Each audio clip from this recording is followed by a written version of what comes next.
কেনেকৈ কিয় পালন কৰা হয় আৰু কেনেকৈ পালন কৰিছে? এই উৎসৱ আমি বছৰেকত এবাৰ ভাদ মাহৰ শেষৰ একাদশী দিনা আমি প্ৰত্যেক বছৰে পালন কৰি যাওঁ। এই উৎসৱ পাতিবলৈ আমাৰ কমেও 4-5খন গাঁৱে আমাক উৎসাহ যোগায় আৰু আৰ্থিক অনুদান আগবঢ়ায়। সেয়ে আমি এই উৎসৱ বছৰেকত এবাৰ পাতিবলৈ আমি মানে আগ্ৰহ হওঁ। আৰু এই উৎসৱত আমাৰ 4-5খন গাঁৱৰ ডেকা গাভৰু বুঢ়া বুঢ়ী সকলোৱে ইয়াত জড়িত হয় আৰু সকলোৱে মিলি ইয়াত নাচ গান কৰি এই কৰম দেৱতাৰ কাহিনীও এজন বয়সস্থ মানুহে শুনায় আৰু তাৰপিছতেই আমাৰ বয়োজ্যেষ্ঠসকলেও ইয়াত মনোযোগ দি এই কাহিনীভাগ শুনে।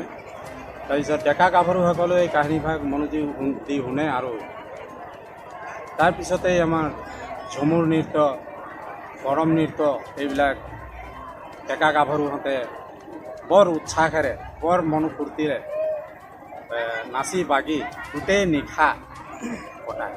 তাৰপিছতেই পিছদিনা কমেও 5-6টামান বজাত আমি এই কৰম দেৱতাক আমি বিসৰ্জন দিওঁ।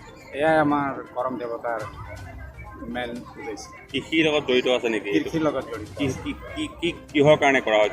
কি উদ্দেশ্য কৰা হয়? কৃষিৰ লগত জড়িত এইকাৰণে যে মানে কৰম দেৱতাক আমি আমাৰ ৰাইজে, আদিবাসী ৰাইজে, চাহ জনজাতি ৰাইজে এইটোৱে আশীৰ্বাদ বিচাৰে যে আমাৰ প্ৰত্যেক বছৰৰ খেতি কৃষি যাতে ভাল হয়, প্ৰকৃতিয়ে যাতে আমাক সময়মতে বৰষুণ দিয়ে, ৰ'দ দিয়ে, এয়া আমাৰ আশা। প্ৰকৃতিক আচলতে একবাৰ আৰাধনা কৰা হয়। আৰাধনা কৰা হয়।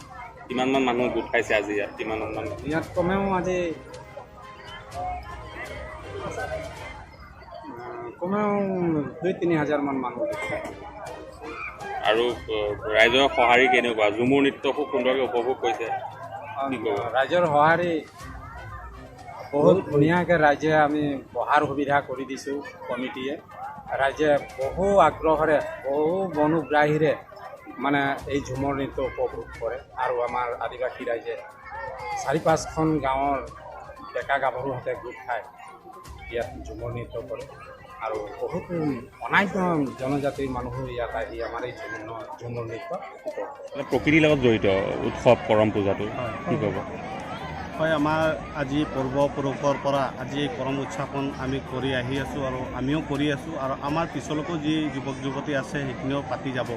যিহেতু আমাৰ কৰম পূজাটো পূজাই নহয়, আমি সমগ্ৰ অসমত বা ভাৰতত আমি কৰম পূজা হিচাপে চাহ জনগোষ্ঠী আদিবাসী লোকসকল ভাদ মাহত শুক্লপক্ষ একাদশী ৰাতিৰ দিনাখন আমি কৰম উদযাপন কৰোঁ আৰু সেই কৰম উদযাপনটো কৰিব যাওঁতে আমাৰ যুৱতীসকল 7 দিন এই কৰম ৰজাক ব্ৰত হিচাপে পালন কৰি যায় আৰু সেই ব্ৰত হিচাপে পালন কৰি আমি তাত কৃষিৰ যিখিনি আমাৰ মটৰ, বুট আৰু ধান, গহম সেইখিনি লৈ আমি 7 দিন এটা ব্ৰত হিচাপে জাৱা হিচাপে আমি উঠাই পেলাই পালন কৰোঁ আৰু যোনদিনাখন আমাৰ পূজা সেইদিনাখন আমি প্ৰাকৃতিৰ লগত আমাৰ কৰম দেৱতা যিহেতু জড়িত আছে আৰু প্ৰাকৃতিক হিচাপে আমি কৰমডাল সেইদিনাখন আমি আদৰি আনো কৰম ৰাজাক আৰু সেইদিনাখন গোটেই ৰাজ্যটো ৰাতিটো আমি কৰম দেৱতাক পূজা কৰি উলহ মালহেৰে আমি গোটেই ৰাতিটো আমি পালন কৰোঁ। যিহেতু আমাৰ গাঁও বুলি নহয় বা বাগান বুলি নহয়, সমগ্ৰ অঞ্চলটোত কমেও আমাৰ 10-12টা গাঁৱৰ মানুহ মিলি আমি বোলে আজি কৰম উদযাপন কৰিছোঁ আৰু প্ৰত্যেক বছৰ আমি কৰি যাওঁ সেইখিনি। আমাৰ যিহেতু জনগোষ্ঠীটোৰ এটা পৰম্পৰা কালচাৰ আৰু সেইখিনি আমাৰ কৰি যোৱা কৰ্তব্য আৰু আমাৰ যি সেই পূজাত কৰ্ম শিক্ষা দীক্ষা খেতি বাতি গৰু ছাগলী সকলো দুখ বিপদ আশীৰ্বাদ আমি বিচাৰোঁ আৰু যিহেতু সেই পূজাতে আমি সেইখিনি আমি আজি কৰম দেৱতাৰ ওচৰত আশীৰ্বাদ হিচাপে মানে বিচাৰোঁ। আমি কাজিৰঙা দাঁতিকাষৰীয়া যিহেতু গাঁও, কাজিৰঙাৰ দাঁতিকাষৰীয়া গাঁও হিচাপেও আমি গৌৰৱ কৰোঁ আমাৰ ওচৰত কাজিৰঙা। তাত তথাপি আমি আমাৰ যিখিনি কালচাৰ আছে সকলো জনগোষ্ঠীক লৈ আমি ইয়াত কৰম উদযাপন হিচাপে আমি পালন কৰি আহি আছোঁ পূৰ্বৰ পৰা আৰু এতিয়াও কৰি আছোঁ। এইটো পৰ্যটকৰ কাৰণেও এটা ভাল এটা প্ৰদৰ্শন যদি হয় পৰ্যটকৰ কাৰণে কি ক'ব বিচাৰে? ভাল আমাৰ যি চাহ জনগোষ্ঠীৰ এটা কালচাৰ ঝুমুৰ নৃত্য আছে আৰু সেই ঝুমুৰ নৃত্যটো বিদেশৰ পৰা আহিও মানুহ আমাক সেইখিনি সুচাৰুৰূপে ভাল পায় আৰু আদৰি লয় তেওঁলোকে। সেইকাৰণে আমি কাজিৰঙাৰ দাঁতি কাষৰীয়া হিচাপে আমি গৌৰৱ কৰোঁ যে বাহিৰৰ পৰা আহিলেও মানুহ আমাক চাহ জনগোষ্ঠীয় আদিবাসী লোক হিচাপে আমাক গ্ৰহণ কৰে।